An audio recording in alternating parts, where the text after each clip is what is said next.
E está começando mais um Pode Construir, o podcast da construção civil, um oferecimento de Baceifer, aço forte para a sua construção, em 4 endereços aqui em Sorocaba, e se você quiser na região também tem. É só entrar nos acessos que estão aqui aparecendo na tela e você vai ter aço forte para a sua construção. E o programa de hoje é um programa especial, é um Pode Construir diferente, com um monte de convidados aqui, casa cheia, repleta, e eu estou aqui com o meu co-host, aqui como a gente já anunciou no episódio anterior, o Marcel, do Guia do Construtor, que está fazendo uma parceria aqui com o Pode Construir, vai me ajudar aqui nesse bate-papo muito interessante com engenheiros que temos aqui, que vai carregar de conhecimento o nosso Pode Construir de hoje. Marcel, seja bem-vindo mais uma vez, agora a presença marcante aqui no Pode Construir. Como é que você tá? Tudo bem? Exato, tudo bem. Olá, pessoal, prazer estar aqui, Ed. Obrigado mais uma vez, obrigado pelas presenças aí do Fábio, do Campelo aqui, os nossos primeiros convidados aí, e é uma honra poder estar junto apoiando esse Pode Construir, que é realmente muito bom aí para a área da construção. Então, como eu falei, são 2 engenheiros aqui, né? Então tem o engenheiro civil, o Heraldo. Heraldo aqui, ó, só para dar uma canjinha aqui do seu currículo, né? Então, diretor-presidente da Lajes Imperial, é uma empresa líder em fabricação aí de pré-fabricados em lajes, né? Você é graduado pela PUC de Campinas e está aqui em Sorocaba há quanto tempo, Heraldo? Bom, eu nasci em Sorocaba, né? Eu só saí de Sorocaba para estudar em Campinas. Eu entrei em Campinas em 74 e me formei em 78. Então, desde o final de 78, eu retornei a Sorocaba como engenheiro e aqui estou há 40. Aí você fez uma especialização na Facens também, né? Eu fiz uma especialização, né, em administração de empresas para engenheiros na Facens. E a Facens, quando iniciou, eu já estudava em Campinas, né? Por isso que eu não estudei na Facens. E depois veio para cá, fez uma especialização também na Facens para ter uma formação local aqui da sua cidade natal, né? E a gente tem aqui também o engenheiro agrimensor Fábio Augusto Gomes, que é sócio proprietário da Gomes e Silva Engenharia, uma empresa de 2003, aí nós estamos falando de uma empresa de quase 20 anos, né? Então, uma empresa que completa 20 anos tem seus méritos também, né? E ele que é formado na Faculdade de Engenharia de Agrimensura lá de Araraquara. Mas você é de Araraquara ou também é de Sorocaba e foi passear para estudar e voltou para cá? Eu sou de Jundiaí, eu sou natural de Jundiaí. Você é aqui da região, aqui. Jundiaí. Fui em Jundiaí, aí por curso da vida fui estudar em Araraquara, fiz a graduação lá. Na faculdade conheci minha esposa, que é daqui de Sorocaba, e o que me arrastou para Sorocaba, a cidade aí que eu adotei aí há 21 anos já que eu resido aqui em Sorocaba. Tá cheio. Minha empresa e estamos cheio de gente que adotou Sorocaba aqui, né, Marcelo? Com certeza. Você, o Marcel também. É bom demais, né, essa área aqui. Pois é, e hoje nós vamos falar da interação entre os segmentos da construção civil. A gente vai fazer várias interações entre segmentos que fazem da construção ser o que é, não só aqui na região, mas no Brasil e até no mundo, né? E hoje a gente pegou 2 assuntos aqui, a topografia e também os produtos pré-fabricados de concreto, né? Que relação isso tem a ver, que samba que isso vai dar, é isso mesmo, Marcel? Exatamente, né? Esse projeto que a gente começou, né, hoje no primeiro, foi justamente isso, de buscar parceiros que participam do Guia do Construtor e colocar essas áreas para conversar, né? Então, foi até uma conversa que eu tive com o Fábio, né? O Fábio trouxe esse insight para mim, essa ideia, falar, pô, Marcelo, por que a gente não reúne aí profissionais, parceiros do Guia, que isso pode contribuir muito no mercado e trazer muito conhecimento aí pro pessoal que está construindo ou está reformando. Essa é a função aqui do Pode Construir, trazer mais conhecimento e trazer informações aí que pode contribuir mesmo com quem está construindo, quem pretende construir, quem está estudando, né? Exato. Quem está estudando também, quer um pouco de informação das pessoas que fazem o mercado da construção por aqui. É muito interessante ter um canal que agora está disponibilizando esse tipo de informação, né? Então vamos falar sobre, primeiramente, topografia, né? Topografia aqui com o Fábio, né? Que vamos falar também nessa relação que a topografia tem com os pré-fabricados de concreto. Vamos ver o que isso tem a ver, o que pode fazer para melhorar, como pode ser feito. Primeiramente, o que é cada coisa, né? Uhum. Vamos lá. A topografia,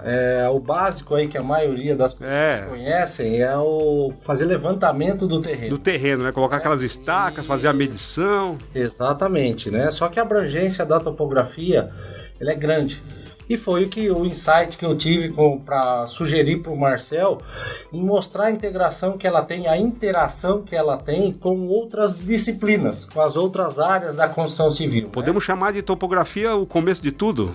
é o começo de tudo e ela obra. tem uma forte atuação durante e no final também. Também, né? durante toda a obra, então. Toda a obra. toda Inclusive a obra. na locação dela, né? Como o Campelo tava falando antes aqui, sim. né? Saber qual que é o terreno certo, né? Saber onde tá pisando, né? Onde tá pisando. Não, é que nós tivemos aqui um caso da pessoa construir no terreno errado, né? Ô, louco.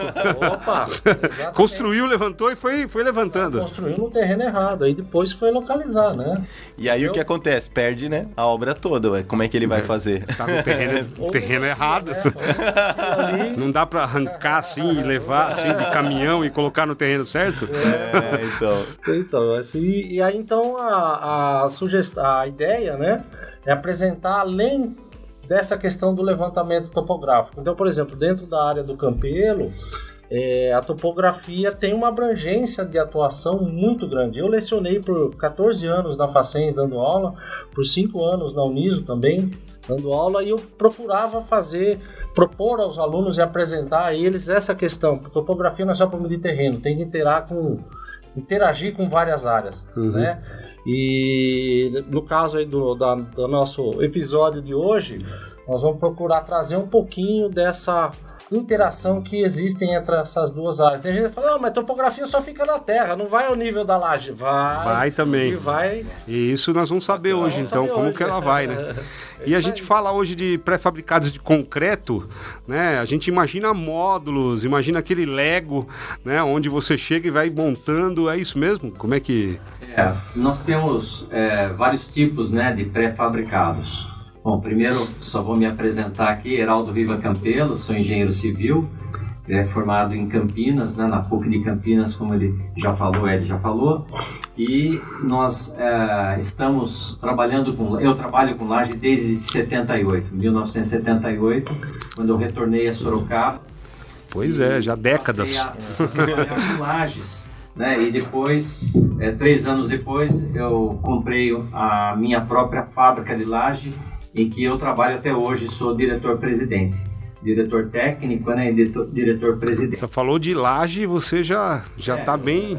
Já tô conhecendo um pouquinho. Conhece um pouquinho aí, né? Algumas décadas de laje. Eu queria explanar que pré-fabricados tem desde as fundações, né, as estacas pré-fabricadas, tem as sapatas pré-fabricadas, pilares pré-fabricados, vigas pré-fabricadas, lajes pré-fabricadas, né? E dentro de lajes pré-fabricadas, que é a nossa especialidade, existem vários tipos de lajes pré-fabricadas. Tem as lajes treliçadas, né? Vigotas treliçadas, vigotas protendidas, painéis treliçados e painéis protendidos, são chamados painéis alveolares.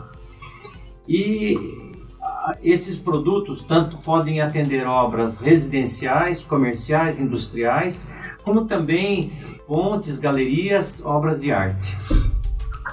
Elas são dimensionadas conforme a necessidade do cliente, ou seja, a necessidade da obra.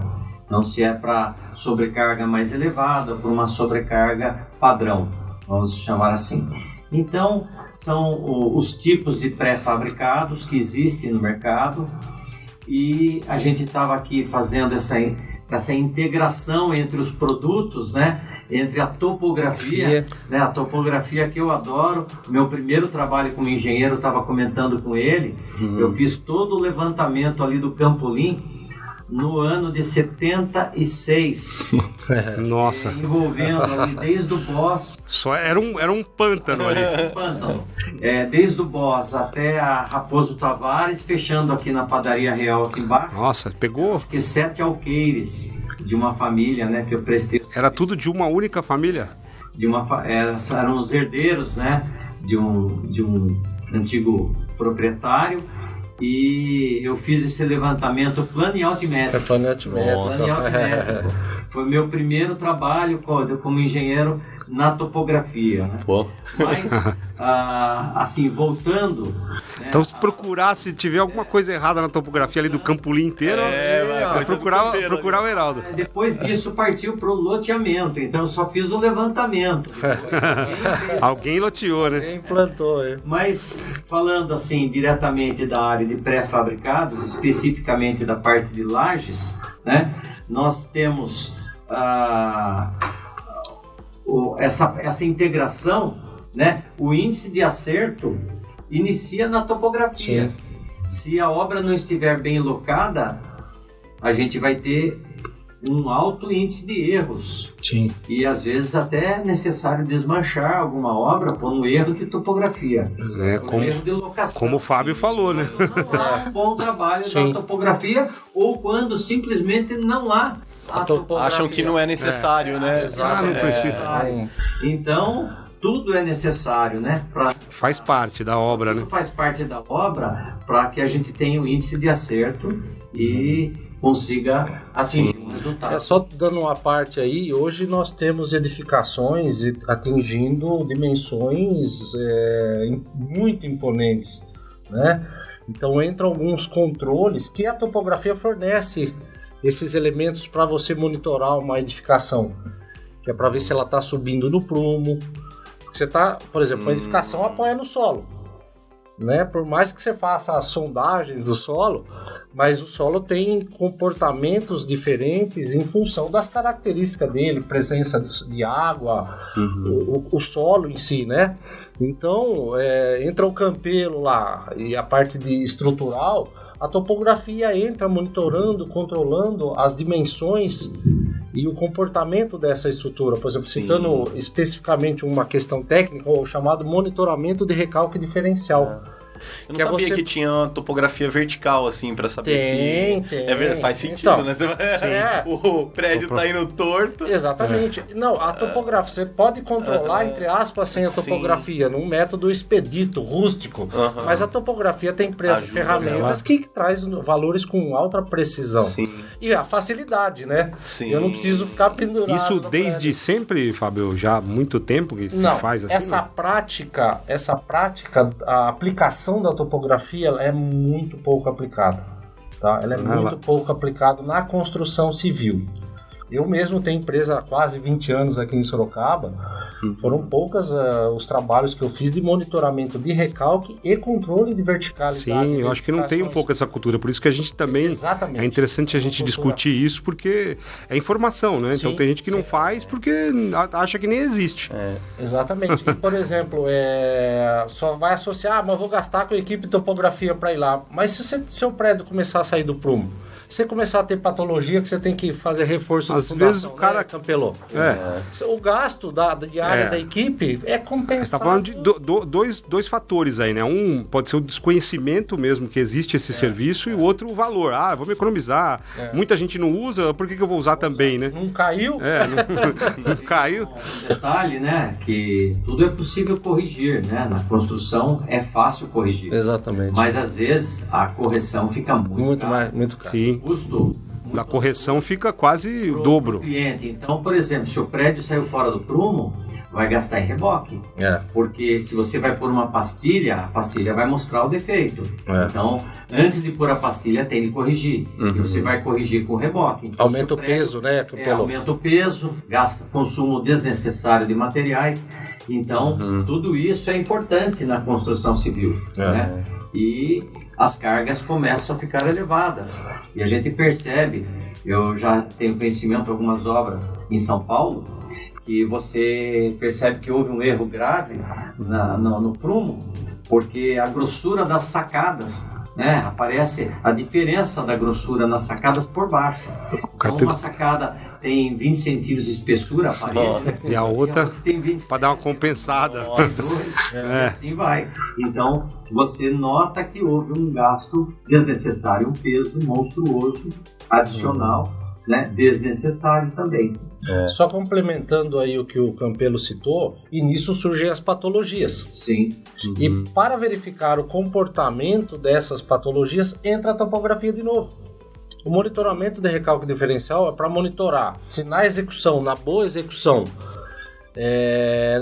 tá tudo ok, por mais que você faça... Na praia deve usar muito isso, né? Pra ver os prédios na praia. Usa bastante.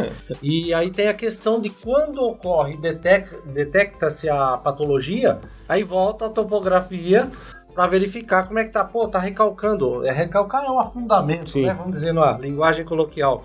Esse pilar tá afundando mais do que o outro. E essa movimentação, os números serão coletados pela topografia, né? Conceitos de geometria e trigonometria. E a ferramenta mais fácil é a topografia. E aí eu vou municiar, né? Vou dar os números para o campeiro, os especialistas de fundação, e ele vai avaliar. Opa, realmente, ele está com um recalque aqui acima do normal. Tá? O recalque é uma coisa normal. Normal. É normal. Agora, quando existe um recalque diferencial no mesmo prédio, entre um lado e o outro lado do prédio, o prédio vai torcer, inclinar para um lado, virar a Torre de Pisa ali. E isso é imperceptível a olho nu, né? Às vezes. Sim. É pouca medida, mas ele pende. Porque se ele recalcar 1 centímetro aqui no chão, lá em cima a diferença Vai dar bastante, Mas isso assim, pode acontecer no meio, né, da obra. Então ele ir firme e depois ele dá uma entortada. Não, geralmente... Ele já começa de baixo. Total, né? Aí as fundações começam a sentir as cargas, né? E tem muito prédio torto em Sorocaba? Não, em Sorocaba não. Mas e pra falar na parte do pré-moldado, Campelo, por que surgiu assim o pré-moldado? Porque no meu ver, assim, mais leigo, é pra ganhar praticamente rapidez na obra. É só por isso mesmo, mas Não, é porque você concentra a energia, né, numa indústria onde a produtividade é muito maior do que na obra. Então, na indústria, você pode contar com ponte rolante, com empilhadeiras, com vários equipamentos, com pistas metálicas. Tá? E na obra, geralmente, você vai fazer na madeira. Então, muita adaptação. Né? Então, as pistas metálicas, por uma questão ecológica também, eu reutilizo 5.000 vezes uma pista metálica, uma forma metálica. E a madeira você consegue reutilizar no máximo 8 vezes. Sim. Isso despendendo desmoldantes, etc., para você conseguir usar 8 vezes. Geralmente, na média, a madeira é usada uma vez e meia, 2 vezes, já se descartam as tábuas, os madeirites, e não se usa mais. Agora, as formas metálicas, você usa milhares de vezes. E é uma indústria que já existe já há quanto décadas já? Não só a sua, eu tô falando, o pré-moldado surgiu em que época, mais ou menos? O pré-moldado já surgiu há décadas. Então, em outros países, há muitas décadas. E no Brasil, nós já temos já há 70, 80 anos que nós temos pré-fabricados. Sim. E lógico que nós estamos evoluindo. Hoje, você geralmente em obras industriais não existe a possibilidade de você tentar fazer na obra convencional e com a mesma eficiência, com o mesmo tempo e com o mesmo dinheiro. Fechamento de parede vocês fazem também? Aquelas placas de fechamento? Não fazer. Tá. Mas você colocou uma série de pré-fabricados, né? São várias partes que dá para agilizar. Então, tem fechamento vertical, né? Fechamento lateral e... As venezianas também, né? Pré-fabricadas. Venezianas pré-fabricadas. Além de agilizar, né? Ele vai dar uma qualidade meio que padrão na obra, né? Terças pré-fabricadas, elas são muito utilizadas hoje. Terças pré-fabricadas e até telhas pré-fabricadas. A terça é o que vai o apoio da... é muito utilizada mais. Por quê? Hoje tem outras soluções. Os tetos já estão mais diferenciados. Etc., que invadiram o mercado. Mas há tempos atrás eram utilizadas telhas de concreto pré-fabricados no fechamento do galpão também. Do telhado do galpão. Mas não só em galpões, hoje alguns prédios residenciais são feitos totalmente pré-fabricados, com pilares, vigas. Quantos andares dá para chegar num prédio?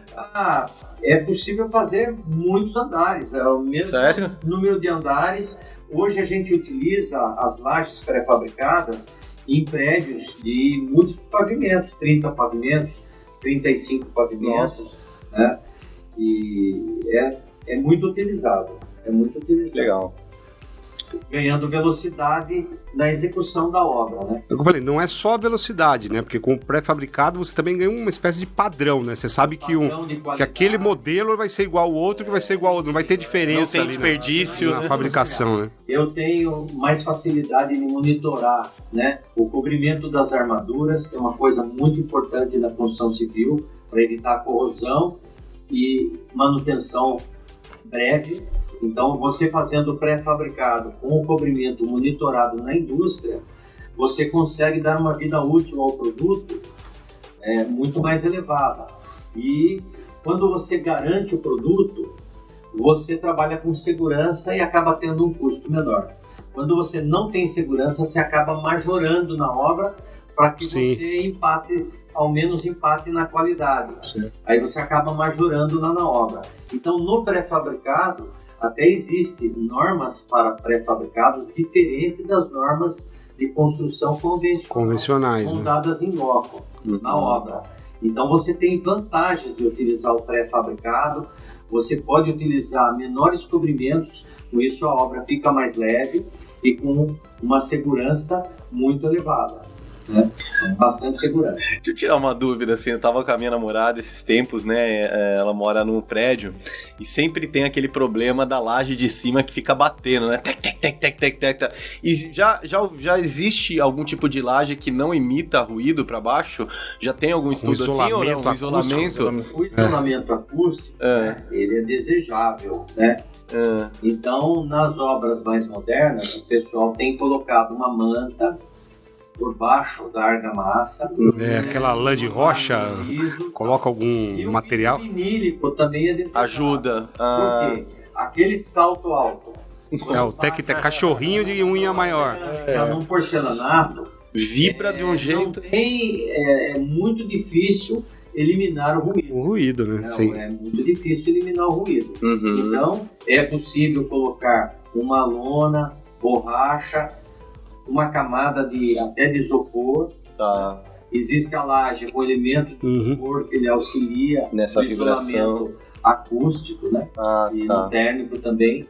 Mas sempre é bom usar um piso que possa reduzir o impacto, o impacto e que não tenha esse barulho, esse ruído desconfortável no pavimento. Ou vai saber se alguém inventa aí uma laje nova aí, né, no mercado, anti-ruído. Algum especialista em lajes aí. O que segura o ruído é massa. Tá. Então eu preciso de massa. Então eu preciso de concreto, eu preciso de argamassa. Nenhuma mistura no concreto pode criar isso. Fazer uma camada ali, colocar um isolador acústico, tipo lã de vidro, lã de rocha, não sei. Né? Tá. Só que daí fica mais caro e daí a construtora às vezes não vai querer. Já que ninguém faz, né? Então, pode ser uma oportunidade. Já está em estudo uma norma de desempenho com relações a ruídos, barulho. Né? Então, essa norma está em andamento, ela não está concluída. E tá em andamento. Vira um benefício para quem vai comprar um apartamento, né? Esse prédio aqui você não vai ter problema muito alto aí de... Agora, nós temos aqui 2 engenheiros, né, Marcelo? Sim. Então, assim, vocês, da topografia até os módulos todos pré-fabricados aí de concreto, vocês só vendem esse serviço de vocês ou vocês acompanham a obra como um todo? Vocês chegam a trabalhar com a obra do começo ao fim? Ou não? Só entrega ali, dá uma orientada e fica por isso mesmo? Bom, vamos lá. A topografia, ela tem vários modos que ela pode atuar numa obra. Ou ela fica restrita ao trabalho de levantamento só faz as medidas ali, entrega a planta acabou. Topográfica para o engenheiro, para o arquiteto. Nós somos contratados para fazer as locações na obra, que é posicionar os elementos que foram projetados. A priori, estacas de fundação, e aí vai subindo a obra, a topografia vai atuando. Né? Aí nós temos diversos tipos de obras que a topografia atua. As obras residenciais, as obras comerciais nos seus mais variados segmentos, centros comerciais verticais, horizontais, shopping center, toda obra usa topografia. Obras industriais, eu inclusive tenho uma expertise grande na questão de obras industriais, já implantei aí algumas ampliações de fábricas e tal, né? Não só na construção civil, como na parte de montagem mecânica. Já fiz muita montagem mecânica de equipamentos. Então a topografia, aí diretamente eu estou acompanhando já o meu fica produto, ali quase, né? sim. Eu aplico o produto, né? O Campelo, ele vai lá, vende o produto dele e dá aquela assistência de acompanhar. Inclusive, eu sou um cliente do Campelo. Então nós estamos falando aqui de cliente e fornecedor. Entendeu? Então, e ele passava por uma questão logística e tempo, obviamente, mas tem a equipe dele que dá porque nós estamos falando aqui, você com 20 anos de experiência, o Campelo aí com 40, né? Então 40. É muito tempo de obra. 44 anos. 44 anos para ser mais exato, então nós estamos falando aí de muito tempo de obra, né? O Campelo principalmente acompanhou aí a transformação, né? Você falou de telhado, né? Você é da época que colocavam um telhado, hoje já não se coloca mais telhado em residência, né? Então foram muitas mudanças em 40 anos durante esse período que a construção civil passou aí por elas, né? E você acompanhou tudo isso aí com laje, com... Na verdade, eu nasci dentro da engenharia civil. Meu pai, engenheiro civil. Seu bercinho ficava ali já, né? Cheirando o pó da obra. No carrinho de mão.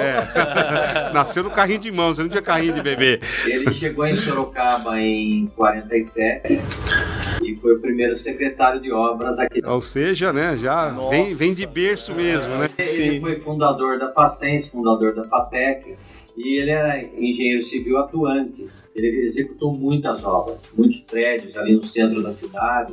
Ele executou. Legal. Então eu nasci dentro de obra. Campelo é histórico, então. Criança que eu já vem de família. Segurando a baliza. Era uma brincadeira ali, né? Era uma brincadeira. Mas assim, voltando, né, à questão da nossa atuação na construção civil como fabricante de laje, então o cliente tem a necessidade de colocar o produto na obra. Então nos procura. A gente avalia o projeto estrutural da obra e encaixa o nosso produto de acordo com o projeto estrutural ou arquitetônico da obra. Aí a gente executa o cálculo estrutural da laje especificamente, né? E fornece um orçamento ao cliente com a sua necessidade de projeto.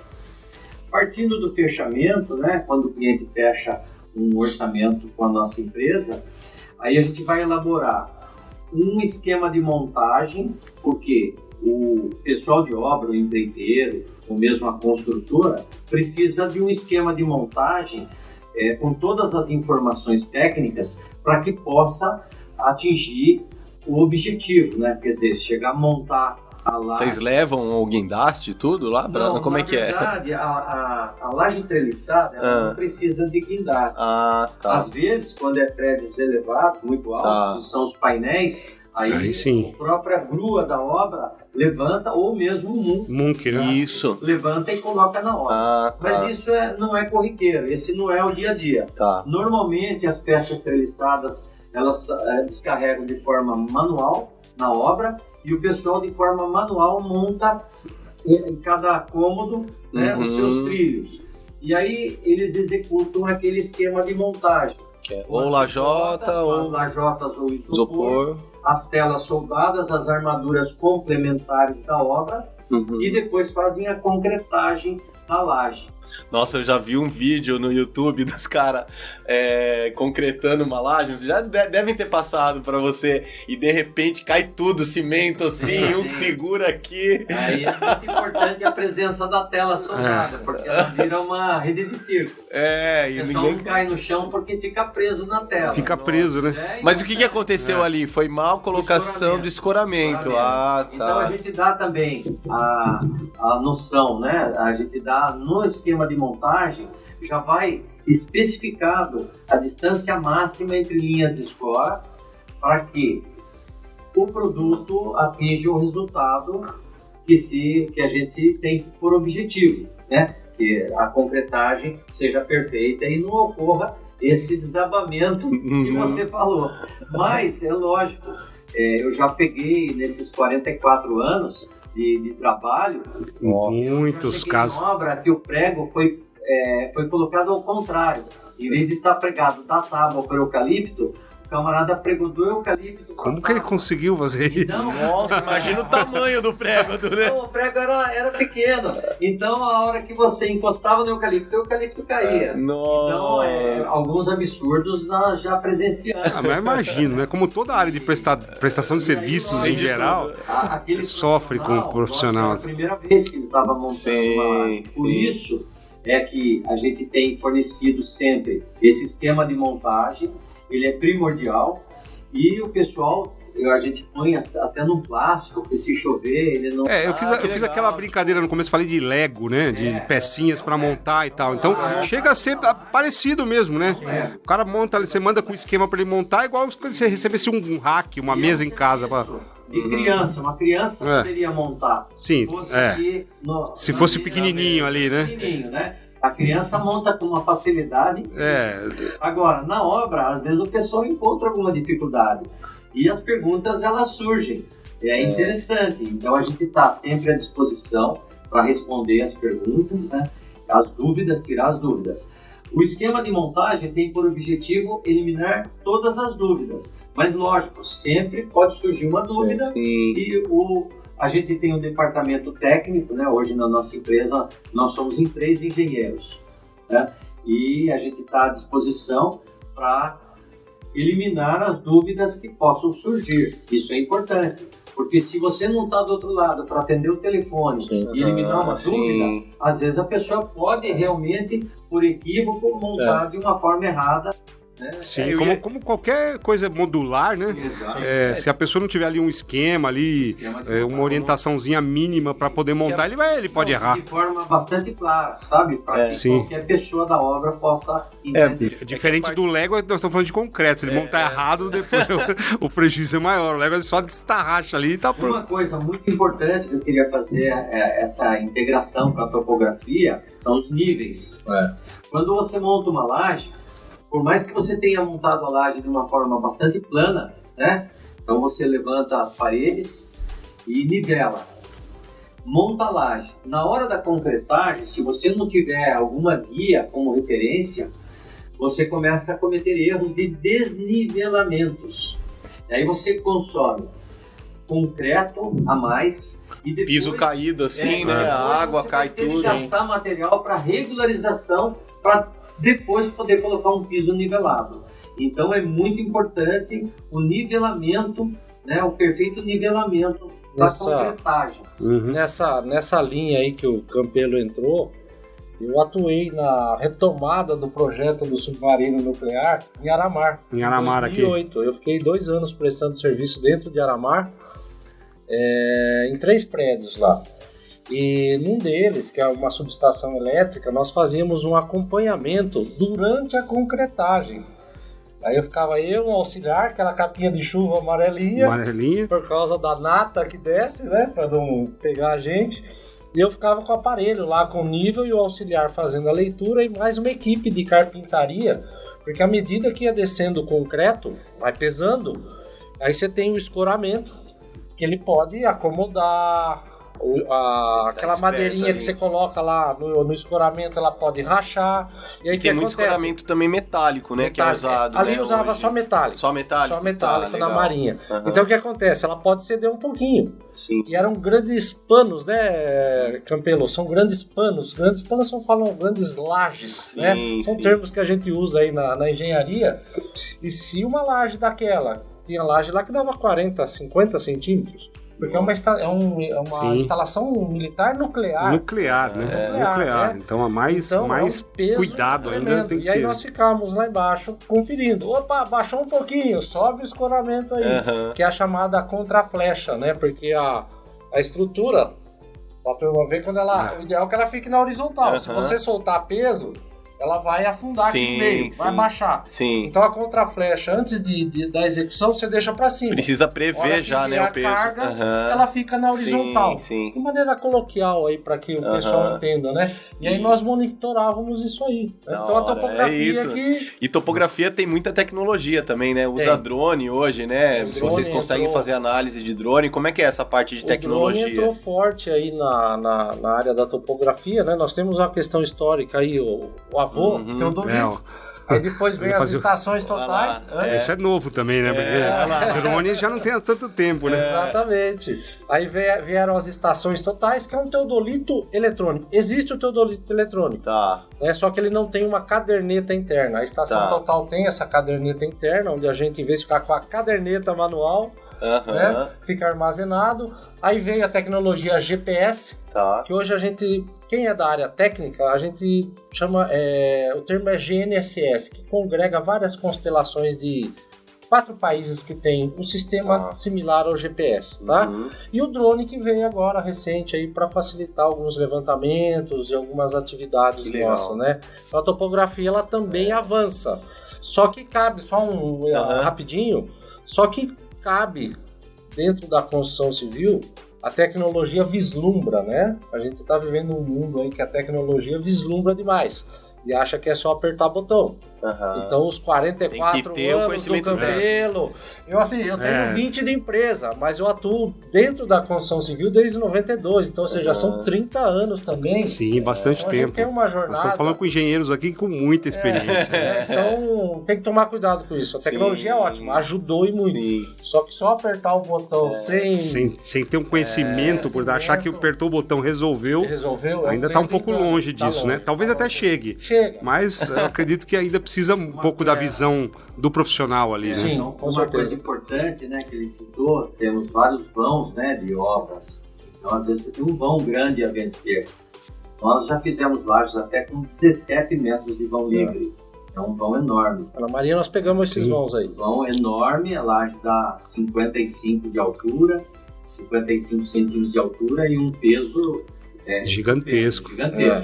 Então, são obras com bastante controle, você tem que dar a contraflecha ideal para que depois que tire o escoramento ela volta de preferência chegando próximo do nível, né? Nunca a gente acerta no zero. Qual foi a maior laje que você já fez assim? É uma laje com 17 metros de vão livre. 17 metros de vão livre? 17 metros de vão livre. Ela tem que ser mais grossa, a laje ou não? Quanto maior o vão, ela tem de ser mais grossa para ficar ali sem coluna no meio. Por duas questões interessantes, né?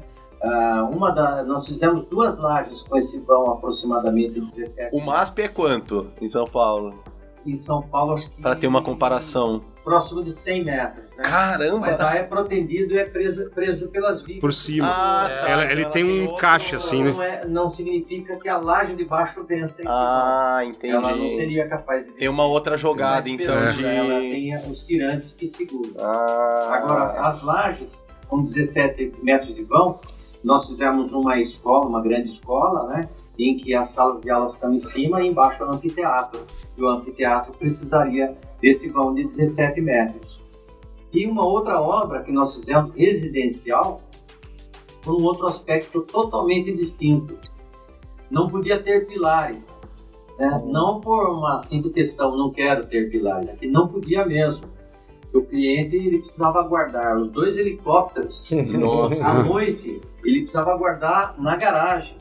Porque a seguradora de aeronave, de helicóptero, ela não cobre.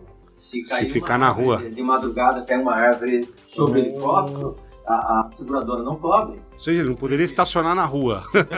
Ele tinha que colocar na garagem. O proprietário colocava na grama ali na frente da casa, né? Pousava o helicóptero no pouso, né? Na pista de pouso do helicóptero, no heliponto.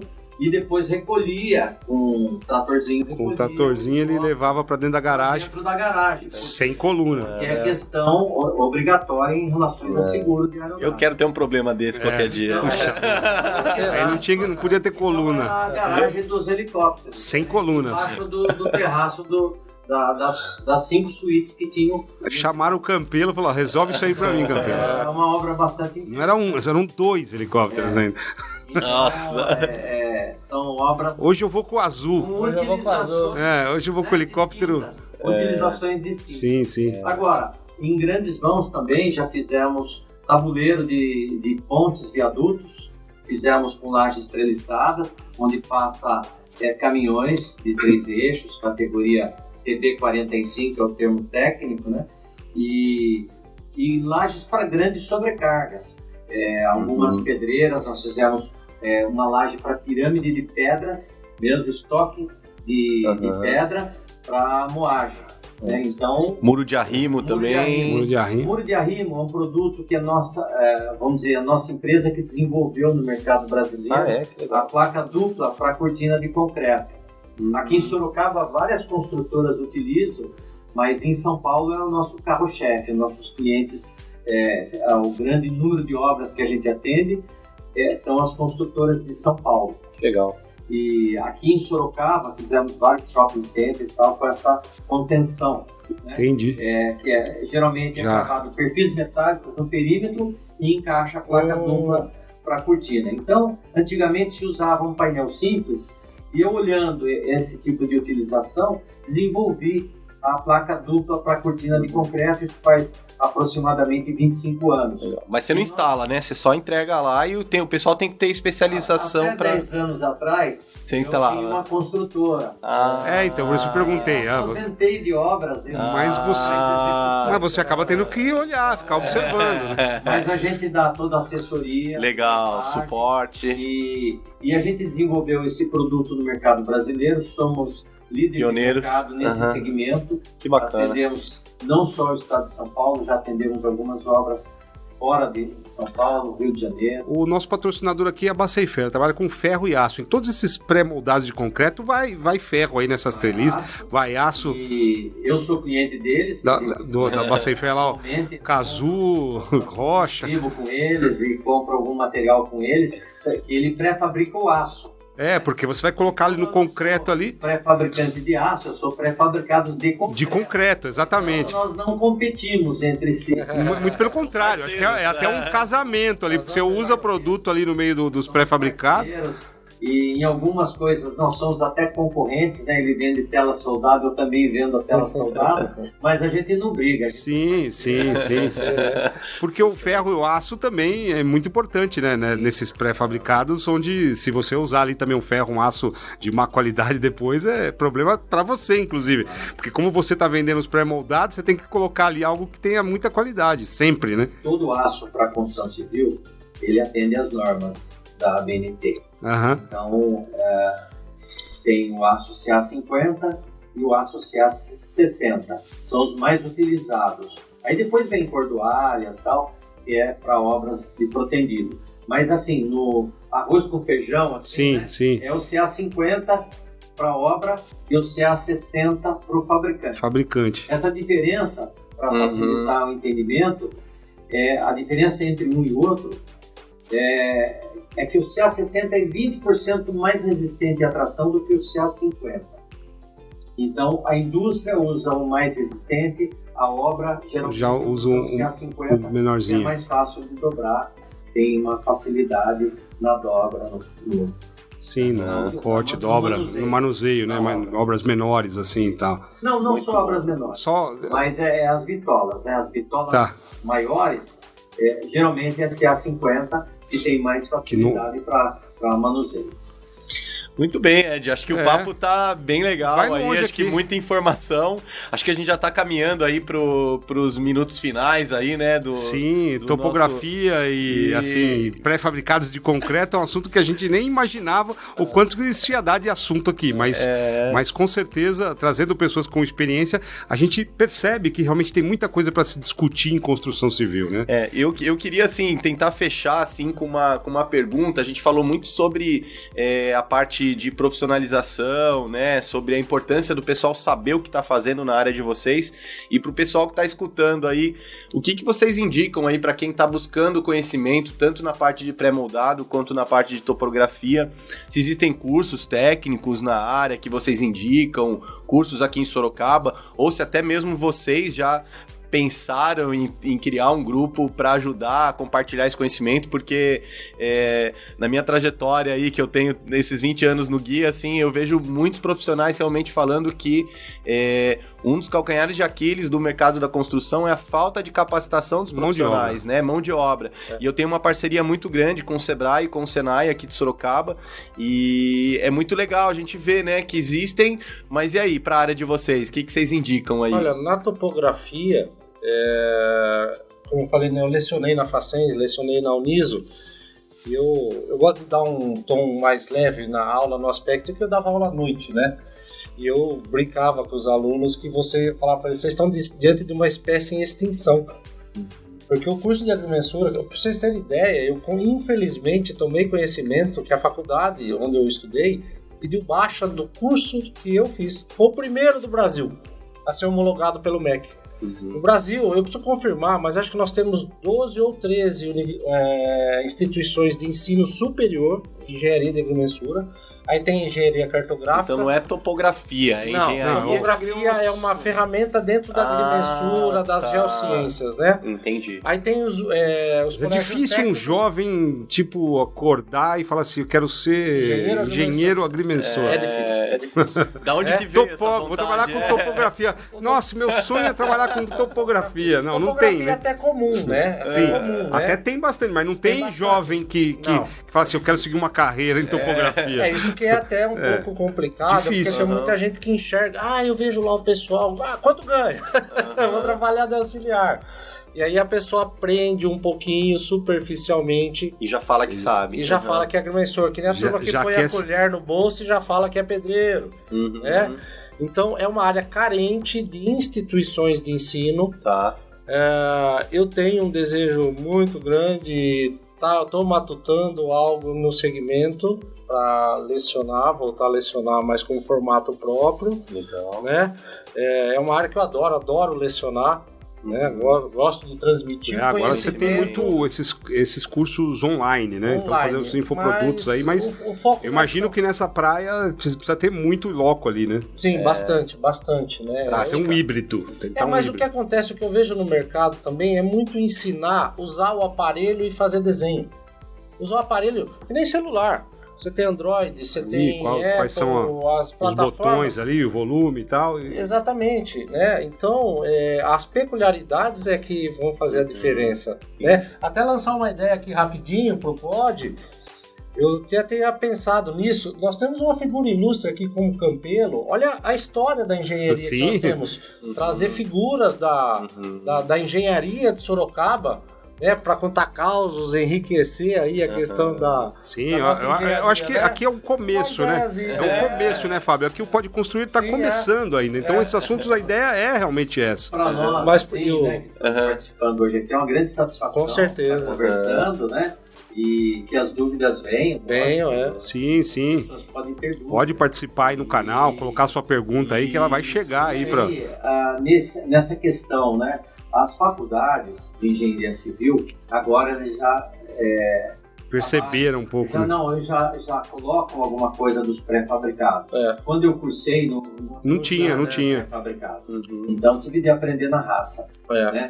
E o que a gente faz para os colegas? Então, a gente tem um departamento técnico que está aberto aos colegas. Já fiz muita palestra, colocando o produto, né, para a ciência daqueles que, como eu, não tivemos a oportunidade de aprender na faculdade, mas hoje as faculdades já estão dando ênfase para essa questão, né, dos pré-fabricados. E mesmo assim, nós também já fizemos muita palestra, muito curso, inclusive em parceria com o Senai, para mestres de obras, né? Geralmente é à noite, porque o pessoal trabalha muito de dia. Sim. Então a gente ministra essas palestras. Já faz tempinho que eu não faço palestra. Depois da pandemia, um monte de gente desacostumou, né? eu já fiz ali na Facens, já fiz no Senai, e a gente faz esse curso para os mestres de obra. Nossa, e eles nunca esquecem da gente. É muito gratificante. Às vezes eu chego numa obra, você me ensinou a montar a laje. Poxa, é muito gratificante. Então, a gente tem essa experiência, mas a gente quer passar essa experiência. Precisa até, né? Precisa passar essa experiência para os mais jovens, né? E para aqueles que estão na obra, propriamente, para desenvolver a obra, para concluir a obra e com o índice máximo de acerto, o máximo possível de acerto. Exatamente. Esse é o objetivo nosso e a gente está sempre aberto aí para ministrar essas palestras. Bom saber. A gente está cada vez mais próximo também do Sebrae, do Senai, até discutindo exatamente essa tendência, né? E principalmente para tentar motivar o jovem a se interessar por construção civil, que é uma área fantástica. E responde a sua pergunta com muita positividade, né? Dá dinheiro, né? Exatamente. Porque o jovem está preocupado. Dá dinheiro, dá muito dinheiro, por sinal. Exatamente. E se falando da região de Sorocaba, então, que é uma região em plena expansão, né? Só cresce, entendeu? Realmente a nossa cidade, ela evoluiu muito nesses últimos 5 anos. A gente percebeu né, uma mudança, né, de forma positiva e trouxe um superávit para a cidade. A gente percebe um êxodo, né? Tem muita gente vindo das capitais para Sorocaba, indústrias vindo para cá. Existe um movimento acontecendo que acaba, né, proporcionando uma quantidade de obras muito maior a cada ano, né? A gente acaba fabricando muito mais, né? Mas o dinheiro, né, que você falou, passa com uma velocidade. Passa com uma velocidade incrível. O dinheiro só a gente corre atrás, né? A gente só espera ter uma velocidade para pegar ele, né? Mas o importante, né, a gente permanecer no mercado, né, da forma que a nossa empresa está há 44 anos no mercado. Na verdade, a minha empresa é de 1980. E eu comprei essa empresa em 83, mas eu já trabalhava no setor de lajes desde 78, final de 78 eu já trabalhava. Não, mas é muito tempo mesmo. Quantos anos você tinha na época, quando você começou? 23? 23 anos. Legal. É muito tempo mesmo. Mas o que a gente vê, né, em todo esse período, né, que a gente foi aperfeiçoando para privilegiar o cliente, né, e procurar também auxiliar ao máximo os nossos colaboradores, né? E eu tenho colaboradores de 30 anos de casa. Pois é, então. Trabalha 30 anos como eu citei. Já aposentaram. A gente tem aqui o Campelo e o Fábio com décadas de experiência, né? Então vocês não só se aperfeiçoaram, como também se atualizaram, né? Então, como o Fábio comentou, tecnologias novas entraram, né? Materiais novos, formas de trabalhar diferentes, tudo muito diferente, e a tendência é que não pare por aí, né? Acredito que não só na construção civil, como qualquer segmento, a gente está passando por transformações, a gente vai vivenciar, e esses profissionais mais experientes, assim como vocês, é que também vão acompanhar essas mudanças, né? Vocês que vão transformar também, talvez, a ferramenta que vai utilizar, o material que vai ali mudar, os jovens que vão começar no ramo, né? As informações básicas que eles precisam para poder ter uma carreira mais sólida, né? Porque senão, como você falou, o cara ali aprende um pouquinho, já se julga, eu sou topógrafo, vou trabalhar e começa a fazer besteira, né? Começa a construir no terreno errado. Né? Então a gente quer que Sorocaba cresça, né? Então o Pode Construir tá aqui, o Guia do Construtor também em parceria com a gente para produzir conteúdo, porque a gente também acredita no mercado da construção civil de forma profissional, mais profissionalizado, né? Sim. É isso, Marcelo? Acho que fechamos com chave de ouro aí o nosso bate-papo, né, Ed? Foi muito gostoso. Eu acredito que realmente a gente precisa de mais bate-papos assim. Acho que são essenciais para a gente discutir o mercado, falar o que está certo, o que está sendo feito de errado, né? Tentar de alguma forma debater o que pode ser melhor, né? Porque não há nada tão bom que não possa ficar melhor, né? É aquela máxima que os alunos quando saem da faculdade, mas na faculdade foi só teoria.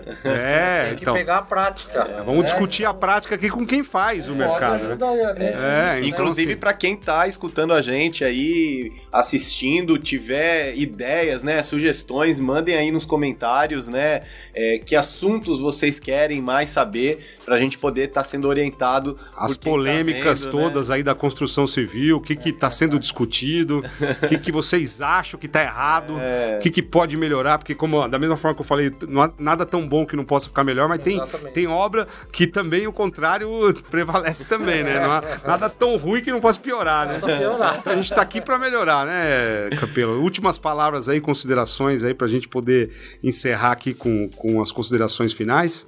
Eu acho que a gente tem que estar em constante evolução, né? Em termos de tecnologia e facilitar o trabalho para os nossos parceiros. Então, sempre levar um produto de ótima qualidade para que não tenha na obra retrabalho, e isso é principal, principalmente para o cliente, que não vai ter não vai perder dinheiro com retrabalho, né? Não vai ter desperdícios na obra. Eu da minha parte eu agradeço aí o Marcel por ter acatado aí a ideia, e o intuito foi, tá acontecendo, é trazer essa interação entre as áreas, poder estar discutindo, agregando conhecimento, né, para a sociedade técnica e a sociedade civil, que quem consome o produto do Campelo e o meu trabalho, né? E desejar aí sucesso ao pod aí, privilegiado por estar no primeiro episódio aí, do pod aí. De discussão é o primeiro episódio. A gente está conhecendo muitos profissionais, a gente tem feito ainda no começo o formato de entrevistas, né? Apresentando arquitetos, engenheiros, pessoas que trabalham aí na construção civil, impermeabilizante. A gente já conversou com vários aqui, mas o formato de bate-papo mesmo é o primeiro. Legal, né? Então, está sendo uma satisfação esse bate-papo. Esse cross aqui de segmentos é o primeiro, né? Gostoso, fluiu bem gostoso. Sim, e marinheiros de primeira viagem aí. Mas é que a gente conhece um pouquinho. Um pouquinho, só um pouquinho, 40 anos, 30. E quem sabe faz ao vivo, quem né? Quem sabe faz ao vivo. Na área de topografia. Por sorte, eu conheço só um pouquinho de topografia. Pois é, aqui. Lá no começo em topografia. É isso aí, por isso que a gente fala aqui de construção civil, e a gente tem também a Bacefé, que fala de ferro e aço, é a base forte para construção também, que está preocupada, é a Bacefé que patrocina aqui a gente, que é ela que está dando esse impulso inicial, trazendo convidados aqui com muita experiência, né, para a gente começar esse bate-papo, e eu tenho certeza que perdurar por muito tempo aí, tem conteúdo infinito em construção civil. Agradecemos essa participação da Bacefé, né, que proporcionou aqui essa conversa. E fazer esse bate-papo aqui agradável. Exatamente. Certeza. E obrigado mais uma vez, Ed. Queria agradecer o Fábio de ter instigado, né? O Fábio, eu tenho aqui o gravado aqui, Fábio Apoio Guia. Porque ele dá muitos insights. Eu gosto de parceiros que dão feedback, né? Que o feedback é a única maneira que a gente tem para crescer, para melhorar, né? Tanto seja construtivo quanto positivo, é muito importante. Então, obrigado mesmo, Fábio. Obrigado, Campelo, mais uma vez, de ter aceito aí. É isso aí. Obrigado, Ed, que venham outros. Aceito, né? É o começo, como eu falei, assim, a ideia é essa mesmo. Guia do Construtor, Marcel, que está aí na área aí, já lidando com vários profissionais do segmento, várias empresas, né? Pessoas que já estão no ramo da construção há muito tempo aqui em Sorocaba e região. E a gente entende que o Pode Construir, ele também ele pode ter conteúdos tão interessantes que eles vão transbordar a região de Sorocaba. Acho que não vai ficar só pra cá, entendeu? Então vai ser uma coisa que muita gente que estiver procurando ali no YouTube um assunto, um determinado, né, segmento da construção, ele vai encontrar a gente. Porque tem muito pouco conteúdo de qualidade hoje na internet, a gente sabe disso, por isso que a Bacefé também está investindo, a gente está aqui, né, produzindo conteúdo, e a gente sabe que pessoas que já estão ligadas aí na área vai ter a melhor condição, mais facilidade de produzir um conteúdo de qualidade e principalmente despertar esse interesse nas pessoas em descobrir o canal aí. Então você que está assistindo a gente, aí faz favor, né? Se inscreve no canal, né? Assina aí, fica bonitinho já esperando as notificações de que tem episódio novo para você acompanhar o que está acontecendo aqui no Pode Construir, o podcast da construção civil. Obrigado mais uma vez a todos os participantes. Valeu. E até o próximo episódio. E você, lembre-se aí, Bacefé, aço forte para sua construção, 4 endereços aqui em Sorocaba, e se você precisar também na região, é só ligar para um dos telefones que está aparecendo aqui na tela e chamar a Bacefé, que com certeza a sua obra vai ter muito mais qualidade. Obrigado e até o próximo episódio. Valeu, galera. Valeu. Valeu, obrigado.